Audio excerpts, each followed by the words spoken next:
Okay, now say what you're going to say. Okay, I'm gonna start just calling the meeting to order so it gets in the record.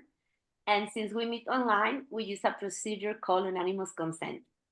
After I call for a motion and a second to vote on an issue, I will call for unanimous consent rather than a vote. And if there are no objections, the motion will be accepted. If there is an objection, I will call for discussion and then we will vote. Let's start by approving the agenda. Do I hear a motion to accept the agenda as presented? So move. Do I hear a second? Second. Are there any objections? Hearing no objections, the agenda is approved. Now let's approve the minutes from July 31st that are set by our secretary, Marta Calderon. Do I hear a motion to approve the minutes? So moved. Do I hear a second? Second. Okay. Any objections? Hearing none, the minutes are approved. I propose that we dispense with normal order and allow the chair to modify the agenda upon the need to accommodate invited guests and visitors. Do I hear a motion? So moved. Do I hear a second? Second. Are there any objections? Hearing none, we'll dispense with normal order. So let's just introduce ourselves so we know who is here in the meeting. Bob, can you introduce yourself, please? I'm Bob. Oh, you want more? Just a little about you. Just a little. Just hello, I'm Bob. Blah blah blah. Right. And I run a banner drop in Springfield, Virginia. Be there or be square. Check. Thank you, Bob. Gil, introduce yourself, please. I'm the chauffeur for the chair. Okay. Okay, let's start with Tim. Hi, everybody. I live in Arlington. I'm active with the Latino Caucus there, and I'm the volunteer coordinator there, and I've been helping try and organize Latino caucuses, or excuse me, canvases in Arlington, Alexandria, Franconia, and Prince William County. Thank you. Leonel? Yes, my name is Leonel Rojas. I'm the person who handles the media for the Latino Caucus. I am also the co-lead of the data analysis team for Franconia. Thank you, Leonel. And Monica? Hi, good evening. My name is Monica. I am Mexicana. Happy to join you all tonight. And I am a member of the Franconia Democrats. Thank you, Monica. And I'm sorry for my texting. I saw a picture of somebody else with you, and I'm like, oh, I'm calling you Monica, but you're not Monica, and you were Monica. So I apologize for that.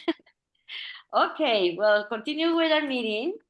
We should mention where you are right now, though, Benita. What? We should mention that this is an international Zoom conference right now, right? Okay, well, yes, I am sitting right now in León, Guanajuato, Mexico. I've been here for, I don't know, I arrived in August. Disconnected. I came to visit my parents to give them a hand because my mom was diagnosed with Alzheimer, and her status is being progressing rather quickly, and it's been a little hard for my parents. So I decided just to come and give them a little hand, which has been a blessing, but it's been a lot of work, and I hope I can go back home soon while we get settled with all the needs that my mom requires for now. But I'm very happy to be here with you tonight, and that we were able to get this meeting together. Thank you, Gil, for helping, and thank you everybody that came today.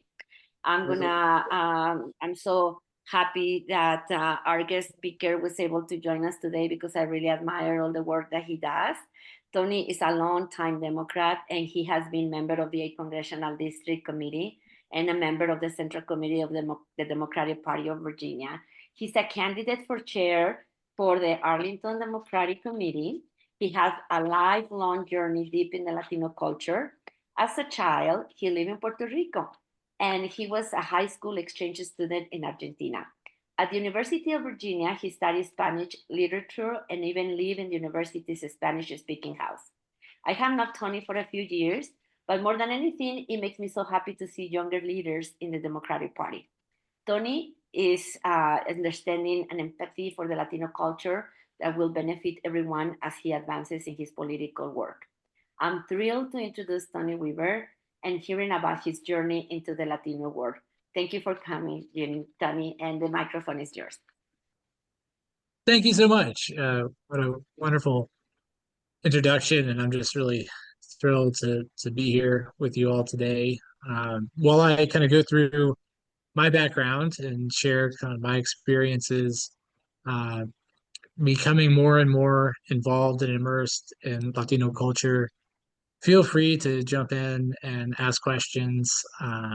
We can go in many different directions, and sometimes questions lead to the most rich conversation. So don't be afraid to jump in. I guess to start, I grew up in Manassas, Virginia, which when I was there was not a very diverse location. It was Republican controlled, and the high school that I attended was basically people who looked like me.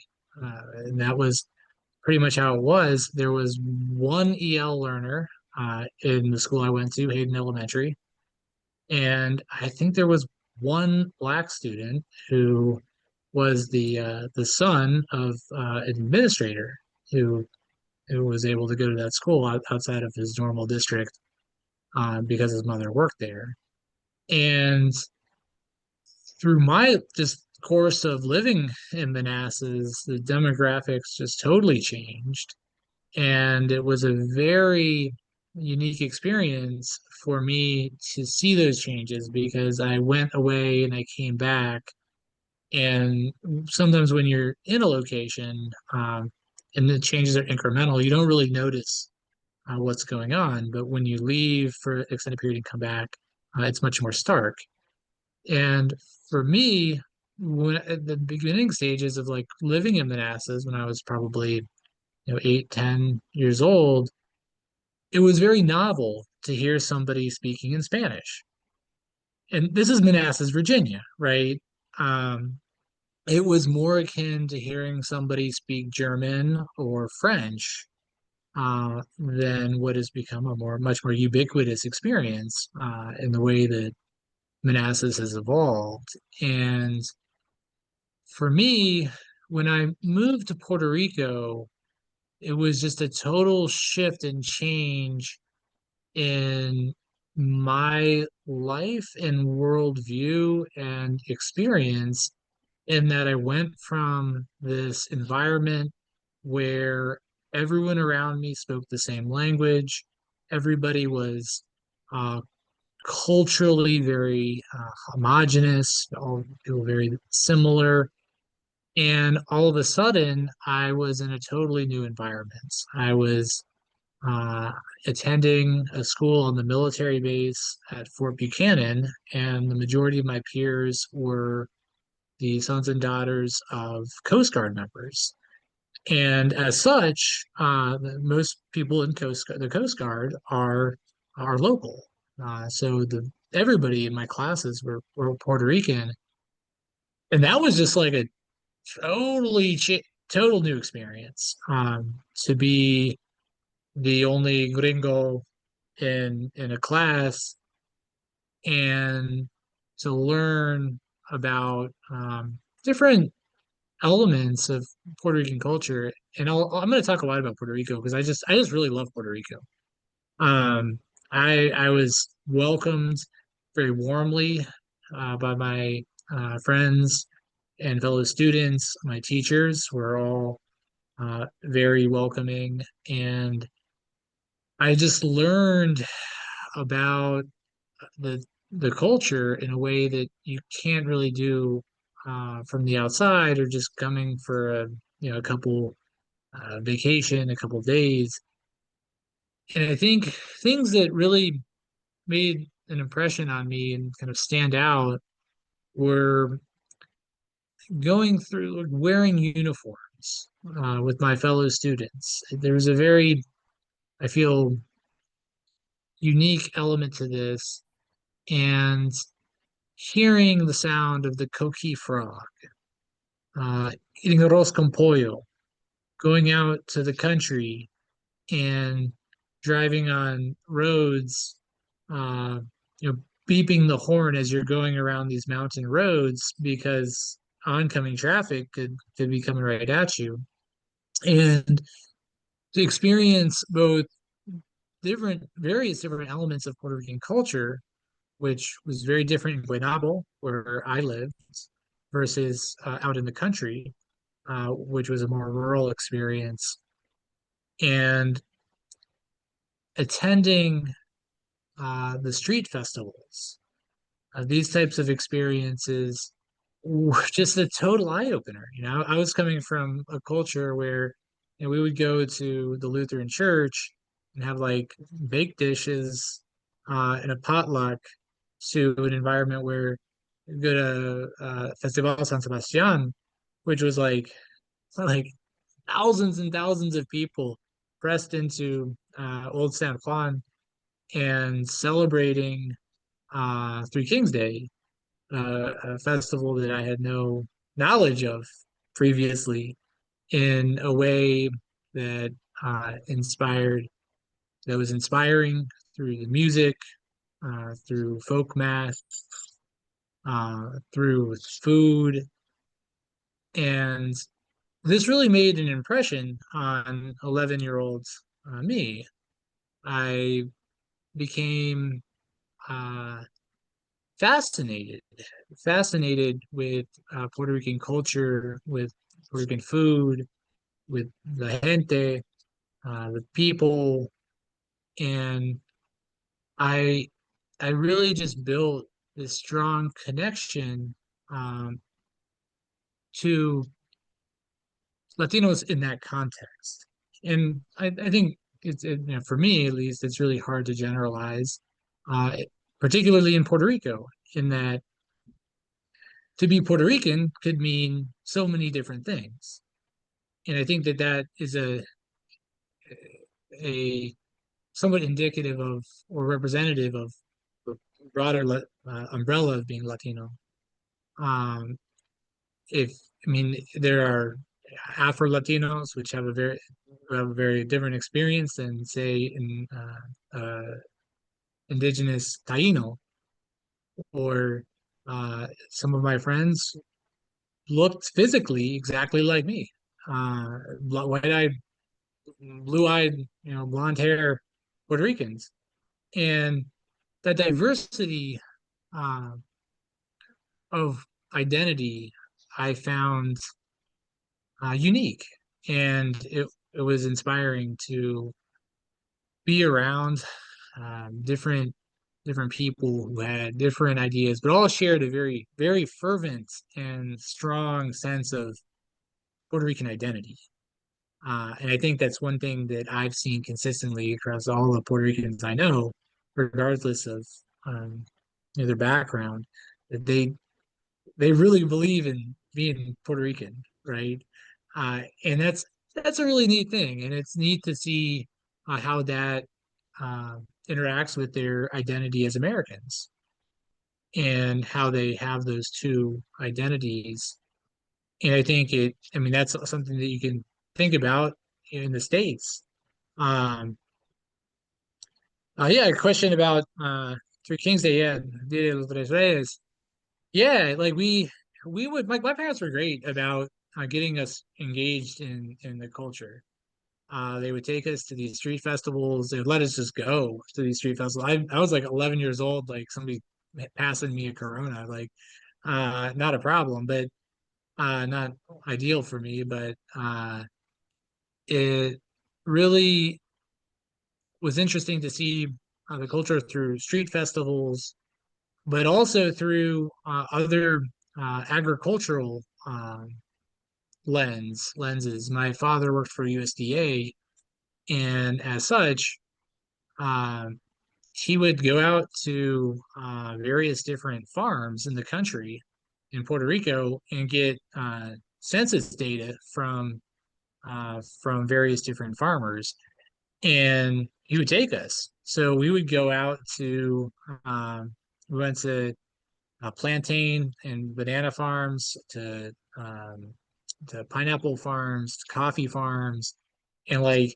you just see a very different life and world experience that people were living in the countryside versus in San Juan or Guaynabo, Bayamon, uh, other of the major cities, and it was incredibly eye-opening that you drive around these mountain roads and see homes that were built on the side of mountains, see folks who were um, a lot of chickens and roosters cruising around. Like that was something that really, it just always stood out to me, which isn't necessarily um, Puerto Rican, but it's something that I remember fondly. And I think before we kind of transition to other experiences that I've had, I wanted to share a painting of El Morro, a famous fort in Old San Juan that some of you may have seen before. But it's just a beautiful building, and my brother did this painting here that sits behind me. So that's a representation of El Morro in Old San Juan, which I love. And so I'm lucky that to this day I have a little piece of Puerto Rico and a window into that experience and time in my life that sits on my mantle and reminds me of that beautiful part of my life. And when I came back from Puerto Rico, it was interesting because I didn't learn Spanish. I didn't learn Spanish when I was there. All of my peers spoke English, and I think that's an interesting element of Puerto Rico, and that bilingualism amongst the youth is very, very common. And um, as such, I just didn't have the discipline to learn it. So I regretted that. And that's something that I wish I had done when I was there. And while I was in Manassas, coming back, I wanted to engage and learn Spanish. That was something that was very important to me to do, because I think language is an incredible cultural connection to any culture. And so I started doing a couple of different things. First, I started teaching ESL at a. I started teaching English at the Methodist Church, and I was a TA in a class in high school. And those experiences were equally transformational for me in kind of who I am as the Puerto Rico experience. And then I spent a lot of time with people from Central America. Manassas at like the time, the population, this El Salvadorian population had massively increased. And I enjoyed teaching. I was helping out with the class in the Methodist Church, and the students. I mean, I was 16 and they were like 40. I don't know if students are the right word, but like many of them had just these various experiences that it never occurred to me, right? Two guys were El Salvadorian, and they'd been in the Civil War, right? Like fighting on the opposite sides. And now they were just like here and like just fighting to get by, right? And their experiences were written on their faces. Um, just the trauma that they had experienced in that conflict, and the hard life that they had in the States. It wasn't a breeze for them. And as a 16-year-old, it was really enlightening just to get a glimpse into what these people had gone through and what they had done to to the United States to have a life that um, was different from what they had at home.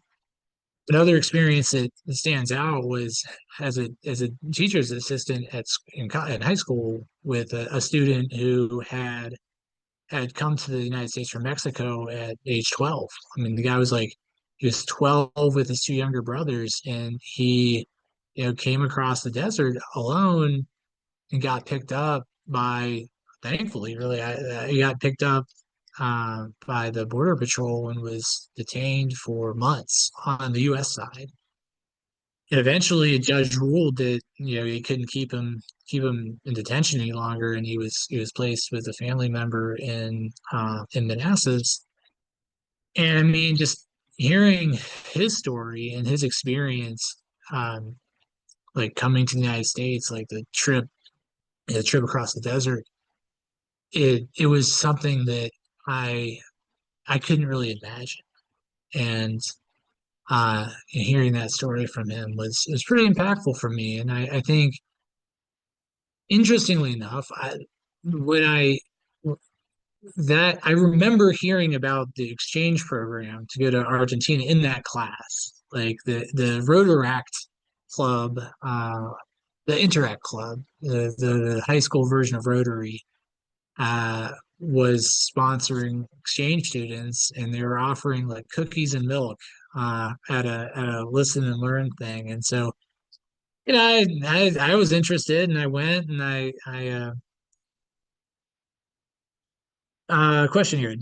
Tony, have you or the Arlington Dems got involved with any of the Know Your Rights business? Yeah, absolutely. So the Latino Caucus has been really pushing that. Tanya Talento has organized those efforts with Know Your Rights, and that kind of extends beyond just the Dems, but into a lot of the nonprofits that are in Arlington serving predominantly Latino clients. I'm on the board of an organization called Aspire After School Learning, which serves 95% Black and Latino members. Yeah, WOFA's great too. WOFA's doing a great job on that as well. And how much time do I got? I could go on pretty lengthy. How am I doing on time, Bertha? We're doing good. Okay, I'll keep going. So Argentina, like it was interesting there in that I wanted to go and I wanted to learn Spanish.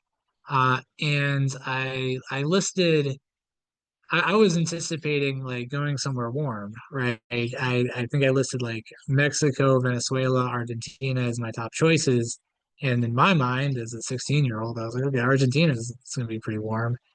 And they find a family and placed me in Tierra del Fuego, Argentina. And so I don't know if anyone knows where Tierra del Fuego is, but it's el fin del mundo. It's literally at the very bottom. It's the island off of the bottom of Argentina, right? Like we're talking like 100 miles to Antarctica. So it was very different from what I'd anticipated. And the lead up to that was like I ran it past my parents, and my mother tells me, look, if you can get all the paperwork done, you can go, you can do it, right? And she's not thinking like I'm going to be able to do that, right? It's like they're not really pushing the paperwork, but lo and behold, from a young age, have been pretty good at paperwork, and so I got it all done. I got it turned in, and I was accepted into the program. And going to like that, it was the second island that I lived on, right? So Tierra del Fuego was an island, and it was a totally different experience. I lived in I lived with two families, and the first family had a host brother who was 14 and a host daughter who was 12, which was neat for me because I'm the youngest, and so I got to have kind of like the older brother experience to a certain extent, and they were very welcoming of me. And nobody there spoke English. Like it was very, I mean, there was no need, right? And so the vast majority of people spoke almost only Spanish. And so very quickly I learned. My courses did not transfer from Argentina to the States because our seasons were off. And so just the way it worked, like I was doing like first semester, second, And as a result, like I had to go to school, but like I didn't have to get any good grades. So what I did was I just read books in Spanish. Like I'm a voracious reader, and I just crushed through books. Cuando era puertorriqueña, one of my favorite titles. Read that. I read a book called Atrapa tu Sueño, a book about a Argentines who drove a Model T Ford from Argentina to Alaska. And I just crushed through the books, and like reading helped me build my vocabulary, and that allowed me to communicate with my friends. And culturally, Argentina is so different from Puerto Rico. And I imagine that, I imagine, or I know that that within Argentina, there's just many different cultures in and of itself, much like the United States. It's a huge place. And so I was living with a family who had a a small shop out in the country, and so there was something of a gaucho element to it, which was an interesting experience. And then most of my um, high school schoolmates were on track to go to college in Buenos Aires and elsewhere. And living in Argentina, I think the biggest thing for me was I learned Spanish, and it was incredibly different. In that, like, I was 16 years old, 17 years old, living with a family who I had limited connection to. The Rotary Club was very, very good about placing people in a way that you'd be in a safe environment. And I really appreciated that. But it's different when you're living with your parents versus living with a different family. I mean, it really you really feel a little bit more like almost like a college student who's kind of they got some supervision going on, but like you're kind of responsible for yourself, and you are. Um, and so that was a unique experience for me when I was there. And when I came back to the States, the demographic change was also pretty noticeable, right? Like each time I had left for a stint of time, there was a greater and greater Latino population in Manassas, and I I was just totally at that point enamored with the language, with the peoples who I had interacted with, like culturally, very different from me and very different from each other, and I wanted to pursue the study of Spanish in college. And so sure, I wrote my college essays about some combination of this, and I was accepted to UVA, and I went to UVA with the intention of getting a degree in Spanish literature. And so that's what I started with, and I took some 400 level courses, and it was really hard. And I learned grammar and composition. I read Borges, and I loved reading in Spanish. And skip ahead, like after I graduated, I mean, I was encouraged to get a business degree as well because somebody in my family thought it would be a good idea. And it turned out to be useful. But I really loved the Spanish lit, and I continue to this day to read in both languages, which I very much enjoy. And then yeah, after college, as things happen, you get caught up in your career, and you drift in different directions. And I'd gone out to California, I'd worked at startups, and then I was working, working with my family business back in Arlington. That drifted away. I hadn't really been speaking a lot of Spanish, and I wasn't really involved with the Latino community. And then I got involved with Arlington Dems, and I ran for county board. I didn't win, but then I had planned to go on a vacation, and then Zoraya Tapia Hadley asked me to manage her campaign, and I initially was like, I'm not sure about it. When do I need to let you know by? And she's like, well, I kind of need to know like pretty quick. And she's like, so is that a no? And I'm like, well, let me think about it. And then like the next day I called her back, and I was like, yeah, I'll do it. Right. And so I skipped my vacation. jumped on that campaign, and it was really neat to get more involved um, with Mexican culture. I mean, she's involved with the Mexican community here in Arlington and the Latino community as well.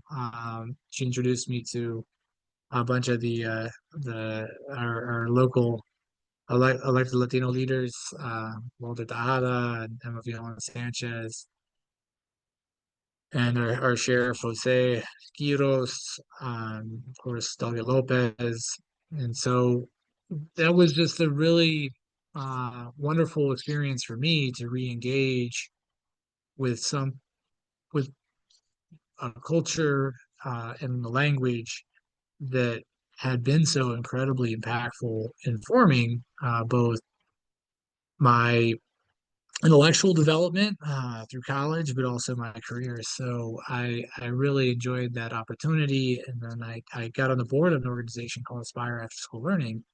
And that kind of started with the Rotary Club.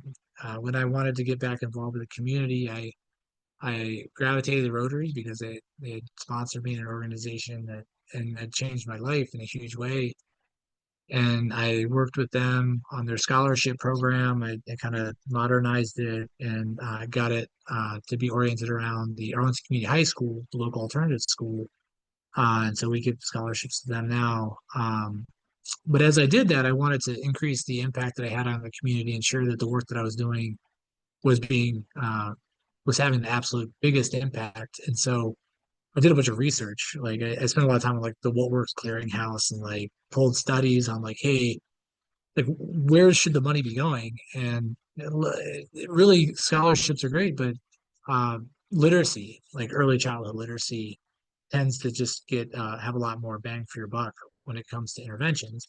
And so after I lost my race for county board, I was doing some soul searching, and I met with our local county board member, Matthew Ferranti.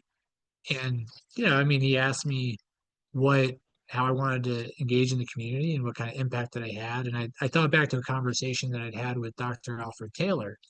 And Dr. Taylor, a renowned activist in the Black community in the education space, had asked me, hey, look, like how can you help the community not on the county board?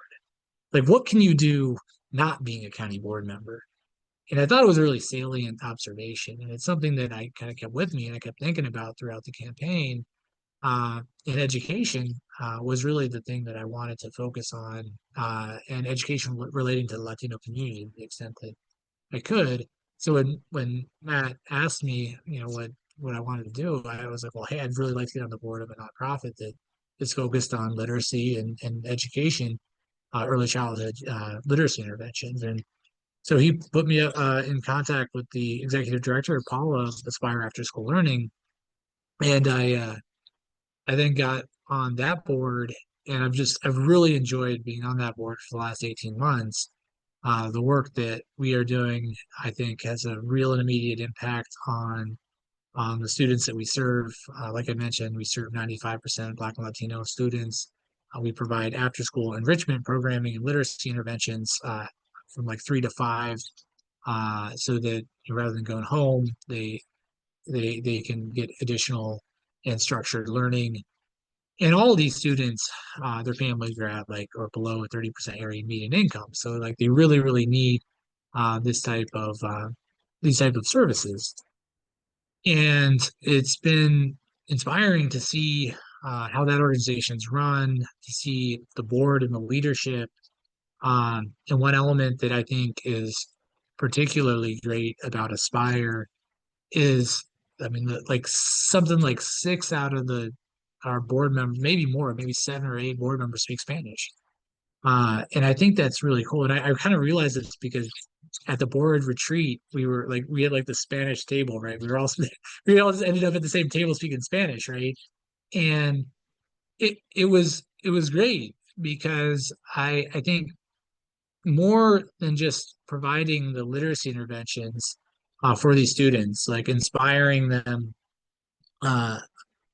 like teaching them the skills, providing them with the tools that they need to be successful, and inspiring them with a desire to learn to read. Moreover than that, I think it's incredibly valuable to train them to be the next leaders of organizations like Aspire, right? Have them be able to look at the board and the people who are making the decisions and see people who speak their language, right? Who look like them. And I think Aspire has just done a really good job of doing that. And so, to me, like the 150 kids we serve, like we're not just teaching them to read; we're teaching them to be the next leaders of of Arlington and the country. Because I mean, to me, they are the future of America, of this country. And with that, I think I'll leave it there. And if anyone's got any questions, I'd be thrilled to answer them and share my experiences. Thank you, Tony. I was wondering, like, when you speak Spanish, do you have like phrases or favorite, I don't know, chats that you enjoy sharing? What excites you the most to just when you Yeah. speak? Bueno, tú me digas, porque mi español ha cambiado un montón durante todo el tiempo que he estado aprendiendo. Cuando yo fui a Argentina, aprendí castellano, right? O con che, right? Hablan súper diferente que hablan aquí. Y después de tiempo he cambiado para ser más como los dialectos que usan aquí, más como los centroamericanos, como los mexicanos, como bolivianos. Hay un montón de gente de Bolivia aquí y yo trabajo en construcción, entonces día a diario yo hablo español con gente en sitios de construcción y así cambia. Y yo no sé la palabra en español, pero code switch debe ser un palabra por eso, como cuando cambias como hablas, dependiendo de la situación, right? Y si yo estoy en un sitio de trabajo, en construcción o algo así, hablaré un poco diferente. Si estoy con un argentino, voy a inmediatamente empezar a hablar más como un argentino, porque allá aprendía. Y yo pienso que esta forma de hablar es más como soy más cómodo a hablar así. Cuando estoy hablando en una situación profesional es un poco más difícil porque la mayoría de gente habla en inglés mejor que yo hablo español. Entonces, típicamente prefieren hablar en inglés, pero a veces ellos sean amables y me incluyen hablar en español. And for example, out of the different cultures in Latin America that you have met, which ones are the ones that invite you more to keep speaking the language? Because I know like Puerto Ricans are like a lot of parties and all that, but some Latinos are more conservatives, you know, in the way they speak with more respect or something. But gotta be somebody that invites you more, that make you feel comfortable speaking the language, no? Yeah, I don't know a lot of Puerto Ricans here in the States. Uh well, I do know some. I know Chris Concepcion y Luisa. And most of the Puerto Ricans I know speak English perfectly, right? And as such, we tend to just speak in English. I think with like Bolivians, like I'm around people from Bolivia a lot. And so I'm pretty comfortable speaking with people from Bolivia. But then, like within Bolivia, there's like a big range, right? I mean, from La Paz, Cochabamba, uh, different places in Bolivia. It's a little different. Mexico, like I'm pretty comfortable speaking with the Mexicans who I know. Uh, but yeah, I mean, like in terms of like the language itself, I I haven't really studied Spanish in forever. Like I haven't read a book in Spanish in a while. Like I'll watch some TV sometimes, or a movie which is fun, and it kind of forces me to engage. Zariah was great in that. I mean, she's very patient with me, willing to speak with me in Spanish and kind of bring me into conversations. I think like one of the things that I find really meaningful is if I'm with a friend who is Latino and we're speaking Spanish, if they include me like los otros Latinos, right? Like once in a while somebody will do that. And it's a cool experience for me, right? Because like yeah, I'm not Latino, right? I mean, I really enjoy the culture and learning, but yeah, I never appropriate. Yeah, it's neat when somebody does that. It's a really high form of compliment to me to for someone to extend their culture to me like that. It's a really neat experience. And I have a lot of questions, but I don't want to be the only one. So I want to open the mic for anybody that want to make you a question, because now that you're running for the chair um, of the Arlington, we want to probably know a little more about your political career. But I open the mic. Anybody has a question for Tony? You're muted, Lionel. Okay, well, first of all, thank you very much for sharing us all your experience with the uh, Spanish-speaking culture. And I also lived in Arlington for 8 years in the past. And first of all, I would like to recognize that at that point, there was no many Hispanics. The diversity was very limited in Arlington.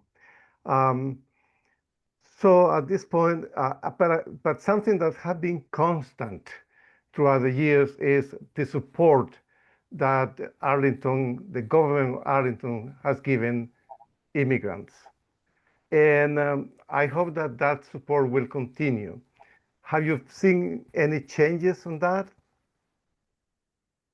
Yeah.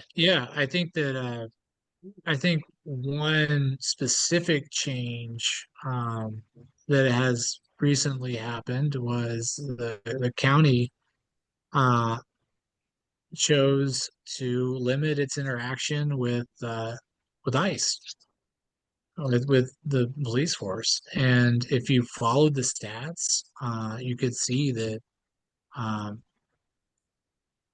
allowing them to resulted in a lot more interactions, and that I think had an impact on increases in arrests, and it wasn't fair, and it wasn't I think in line with our values, and so I mean the county board took a courageous stance on that, and I think that that was the right thing to do. I hope we're gonna see a lot more uh, of that kind of fortitude from our elected officials in the years to come, because as much as I hate to say it, the last 8 months was I mean, it was a trial run. The administration now is funded. They have the resources that they need. They've planned things out. And we're going to need our elected officials and our democratic leaders to not just keep things going, right? We need people who are undaunted by the threats that are coming down at us, and we need people who are willing to fight back, right? We don't need leaders who are content with continuing to run an operation the way it's been run in the past. We need people who are out there in front, right? Who are beating the administration to the punch. When they come at us with some nonsensical social media incident that they're pushing out to influencers, we got to have 3 or 4 that we can throw right back at them, right? So that we don't have to like play defense every time they hit us with something that some inappropriate comment that gets made and they push it to Joe Rogan or whoever so it gets national news, right? We got to be prepared, and we got to have a game plan to hit back on that and have our own influencers in place, have our own people and our own responses just like teed up so we can avoid being on the defense constantly. But look, like I'm optimistic when I see action like that from our elected officials, and I believe in our elected officials. I think that with the right support, particularly from the party, they're going to continue to do the right thing. Thank you. And Carmen, I think you got a question there. Yes, hello. Sorry, I'm driving, so I'll keep my eyes on the road. But wanted to say thank you for just sharing your story. I really enjoyed it, and I wish you the very best as you pursue this next endeavor. And I really agree with you that we have to continue just being ready so we're not reactive each and every time something happens. And more than anything, we have to be united because as a united front. And I love seeing everything that's happening just in general. And good evening, everyone who I haven't seen in forever. But just in general, I love the fact that as Latinos, all of us are coming together, and this is the most united I've ever seen Latinos throughout the entire state. So this gives me hope. That's all. Gracias. Thank you. Thanks. Yeah, and I think like the emphasis on unity uh to me is super important, right? I think that all too often, or it's easy to fall into the trap of something happens that isn't perfect with the Democratic Party. Somebody says something that we don't really agree on. The Republicans amplify it, and then we're apologizing for it, or we're kind of going after our own. And we can't do that, right? We have to recognize what they're doing. They are very strategic. They're very tactical. They are playing us against each other sometimes, and we're better than that, right? If we recognize what they're doing and say, "Hey, like, sure, like the text Jay Jones sent, or nobody liked to read that." But the reality is that's part of a long-term Republican plan to attack a Democratic attorney general who is going to be able to help Virginia in so many ways. And without him in place, without a Democratic attorney general, we are going to lose billions of dollars. In fact, nonprofit Aspire that I'm on the board of, we had 17 AmeriCorps members, and those AmeriCorps members got cut with no notice. By the grace of God, our executive director had a plan in place and was able to convert them over to W-2 employees in a long weekend, and due to good management, had the money to pay them, right? And so we didn't lose our staff, but I mean, it put us in a really challenging position. We, as a board, decided to sign on to a Democracy Forward lawsuit suing the administration, the only representation on that lawsuit in Virginia. Nonprofits were not willing to do it because they were afraid of retribution. And like rightly so. I mean, like something like 10 nonprofits nationwide signed on to that lawsuit. 10 of the like I don't know, tens of thousands of nonprofits that could have gone on at 10 signed on because they're afraid the administration would come after them, and not afraid in vain. We've had somebody, a member, our staff member's husband got deported, and she went back with him, right? Because, I mean, she just wanted to be with her family. And to be sure, our organization is now on a short list, right? And it's not a question of when they come for us. I mean, of if they're going to come. And I think it's a moment where you have to stand up to them, right? You can't back down, and we have to be unified in that response, and we got to make hard decisions. But if we do fight back, and if we respond with a unified message, we will beat them out in the long run. If you look at the numbers, look at No King's Day, right? 1 million people the first time, 3 million the next time, 7 million, right? At this most recent No King's Day event. People do not like this, right? And people are willing to come out, they're willing to go to bat. And I think as Democrats, when we talk about having a unified front, it also means bringing in people who are recently activated, right? Maybe these folks don't know every little bit about Democratic policy. They don't know every candidate who's run in the last 10 years. They don't know about like the governor's race in New Jersey. But what they do know is that they got a friend who is a federal worker who was fired unfairly, right? Somebody put in 20 years to this of service and they got let go, with no notice, right? With no appreciation.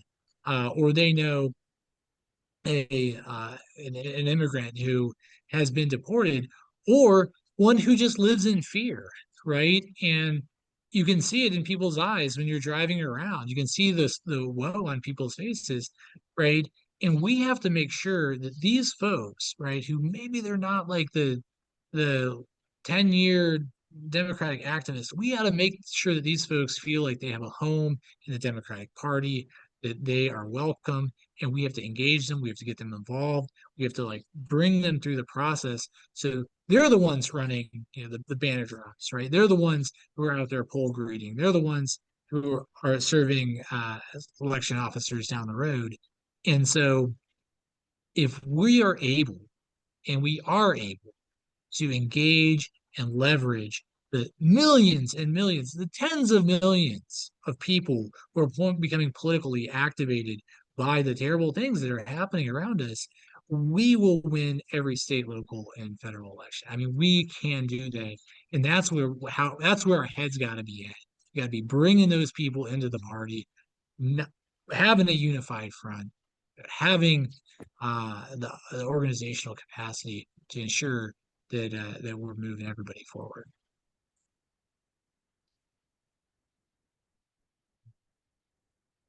You're muted, Maritza.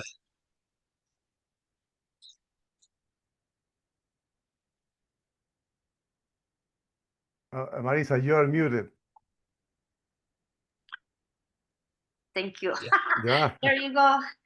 Yeah, so we really thank you for coming, and we love more about what you do and how is it going in Arlington, because we are working together, making sure that we expand the Latino community with more information so we can grow together stronger. And I hope that this is not the last time that you come and join us with the Latino Caucus.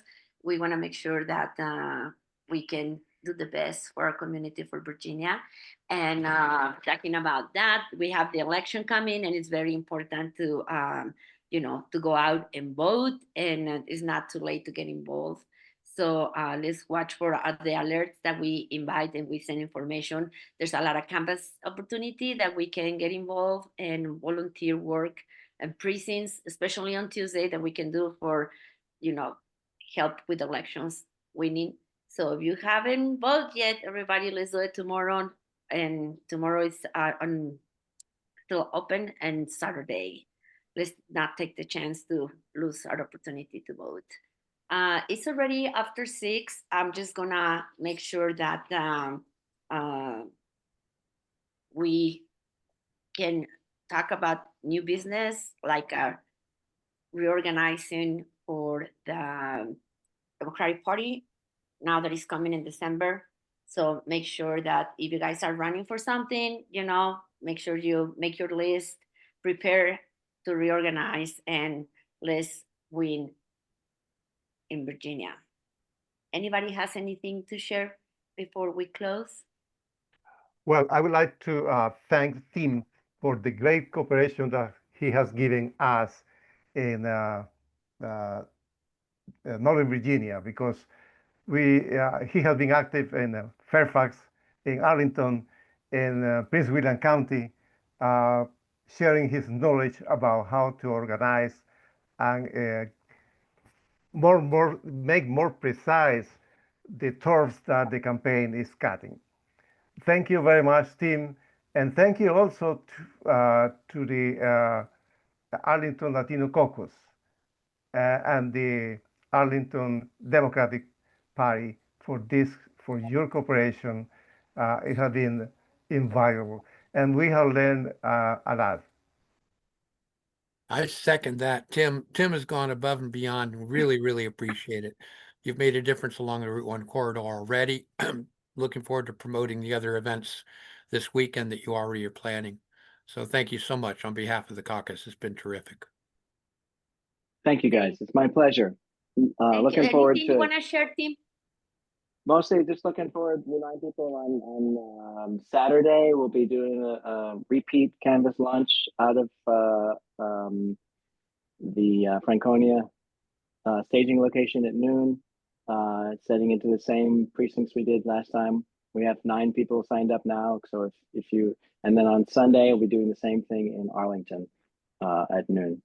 So it's the links I shared with you before, but I can share with you again. But we very much look forward to getting people. And then after the election, I'll try and sit down with folks virtually, and we'll do a class on how to go through the data. Well, actually, we already did it with Gil and Leonel and Marta, quick and dirty before, but I'll be doing it with everybody else in terms of to help them understand how to identify where Latinos live.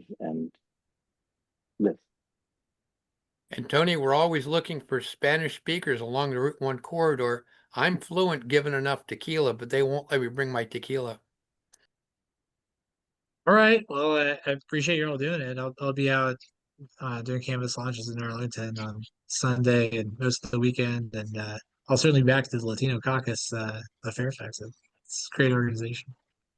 Ryan just posted a question there. She's saying which locations in Arlington this weekend. So on Saturday, it's in Franconia in Fairfax County, the same site that we used before. And in Arlington, it's the South Arlington location, launch location of Kip and Sarah's house in South Arlington.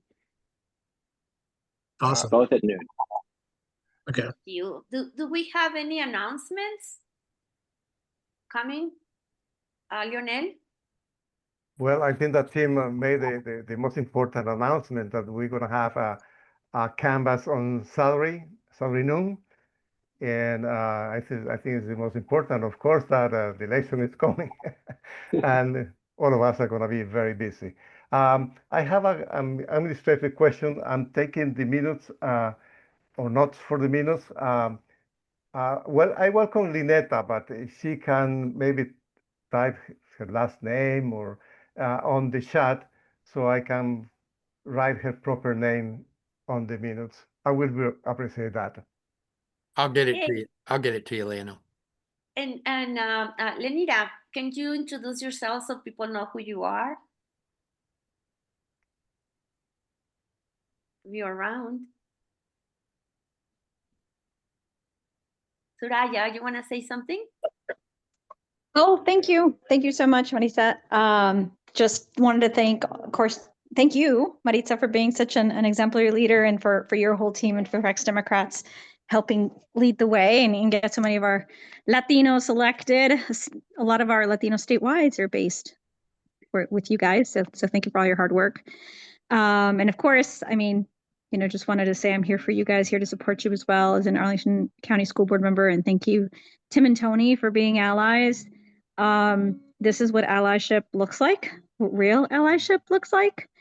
It's being part of the community, showing up and knowing us, so just appreciate that. And of course, I'm also here to as part of Tony's political family, owe him a great debt, having led my campaign. So yeah, very thankful to you all. Thank you, guys. Thank you. Well, Lenita is at work right now, but that she's been a very good friend of ours that wanted to learn more and be involved. So she became a member of the Mount Vernon Democrats, and she's been hanging out with Gil and I in different events, have learned a lot, and she's very active, involved. So we always try to, teach her more of the things that she can do so she can have a variety of things and find her point of the things that she likes to do. And we always close and adjourn our meeting so we can have a happy hour. So if you don't mind, I'm gonna adjourn. So if anybody wants to. Bob has a hand up. Oh, sorry, I didn't see that. Bob, take the mic. Yeah, I just wanted to suggest, I had a question in the chat earlier for Tony about the Know Your Rights business canvassing. It's going on in a lot of places right now. Madeline Andre has just started an effort in Fairfax in Franconia, but I've been working with WOFA, Paul Weiss, and if you're interested in doing that, it is one of the most rewarding acts of activism that you can do. You walk into a business, and once you assuage their nerves when you start to talk and let them know that you're there to help them, and you give them a packet with information, they are super appreciative, ask a lot of questions, and generally we have red cards to give to them and their employees. But it's a good thing, and they keep track on a big spreadsheet of where they've been and everything. But if you're interested, I would refer you to Paul Weiss, and he's in WOFA. He has a subgroup, WOFA Abolitionists. But it's worthwhile. It's a worthwhile endeavor, just for the heck of it. And I just happen to have 1,000 red cards if anybody wants any. Thank you, Bob. And let's not forget that this Tuesday is our election, and there's going to be several watch parties that you can attend. So make sure that you don't spend the rest of the day alone. Let's make sure that we win and we celebrate winning Virginia. Okay. I adjourn this meeting. Please stay for the happy hour. Go get your drink, and you can stop recording. Thank you, everybody, for coming. Tony. Thank you. Appreciate that.